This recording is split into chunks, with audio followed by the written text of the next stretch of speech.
Viewers, इस वक्त ये जो आप अफसोसनाक मनाजिर देख रहे हैं, ये उमर सानी, मुहद्दिस, मुजद्दिद, फ़कीह, मर्द सालेह हज़रत उमर बिन अब्दुल-अज़ीज़ की मज़ार मुबारक के हैं, जिस पर दहशतगर्दों ने हमला करके उसे तबाह कर दिया है।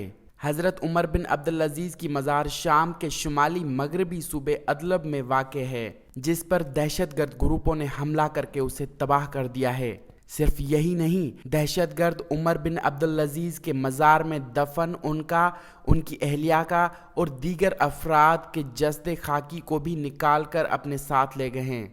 इस हवाले से शामी हुकूमत के हामियों ने इंटरनेट पर वीडियोज़ भी जारी की हैं, जिनमें दिखाया गया है कि मोहरतुल नोमान शहर के करीब के इलाके में वाक़े उमर बिन अब्दुल-अज़ीज़ के मज़ार से उनका जसद खाकी निकाल रहे हैं। एक और वीडियो में मज़ार में वाक़े कब्र मुबारक को खाली दिखाया गया है। तुर्की की सरकारी न्यूज़ एजेंसी के मुताबिक ताहाल ये मालूम नहीं हो सका है कि दहशतगर्दों ने जसद खाकी को कहाँ मुंतकिल किया है।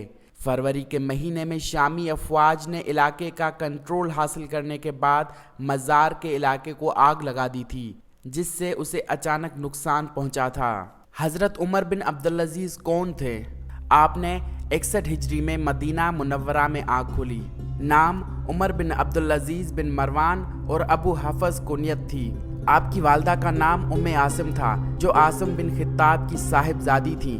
गोया हज़रत उमर फ़ारूक की पोती हुई, इस लिहाज से आपकी रगों में फ़ारूकी खून दौड़ता था। 61 हिजरी और 681 ईस्वी को मदीना मुनव्वरा में पैदा हुए।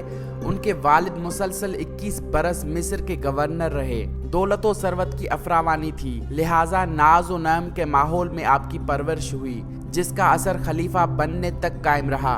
वो एक नफीस तबह और खुश पोश मगर सालिह नौजवान थे। अहद शबाब में अच्छे से अच्छा लिबास पहनते, दिन में कई पोशाक तब्दील करते, खुशबू को बेहद पसंद करते। जिस राह से गुजर जाते फिजा महक जाती। उन ज़ाहिरी अलामात को देखकर इस अमर की पेशगोई नहीं की जा सकती थी जो खलीफा बनने के बाद ज़ाहिर हुए, लेकिन चूँकि तबीयत बचपन ही से पाकीज़गी और ज़हद व तक़वा की तरफ राग़िब थी, इसलिए ये ज़ाहिरी असबाब व निशात उनको कतन मुतासर न कर सके। उनका दिल हमेशा अल्लाह ताला की अज़मत और खौफ से लबरेज़ रहा। पाकीज़गी की नफ्स और तक़द्दुस आपकी शख्सियत का एक निहायत ही अहम और खुसूसी वस्फ़ था। मुसलमान हुक्मरानों में हज़रत उमर बिन अब्दुल-अज़ीज़ रहमतुल्लाह अलैह वाहिद हुक्मरान थे, जिनके दौरे खिलाफत ने खिलाफत राशिदा के दौर की यादें ताज़ा की, जो खुलफ़ाए अरबा का रहा था, यानी हकीकतन बाशिंदगान रियासत के खादिम का किरदार अदा करके दिखाया। एक वक्त तो वो था कि जब हज़रत उमर बिन अब्दुल-अज़ीज़ रहमतुल्लाह अलैह जिस तरफ से गुजरते वो रास्ता खुशबू से महक उठता और उस खुशबू ही से लोगों को इल्म हो जाता कि यहाँ से उमर बिन अब्दुल-अज़ीज़ गुजरे हैं।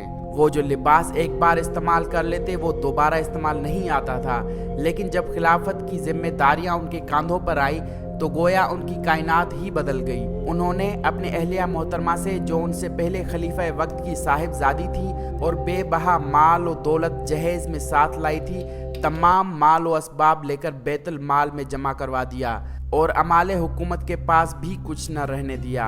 उनसे भी सारा माल और असबाब लेकर सरकारी खजाने में जमा करवा दिया।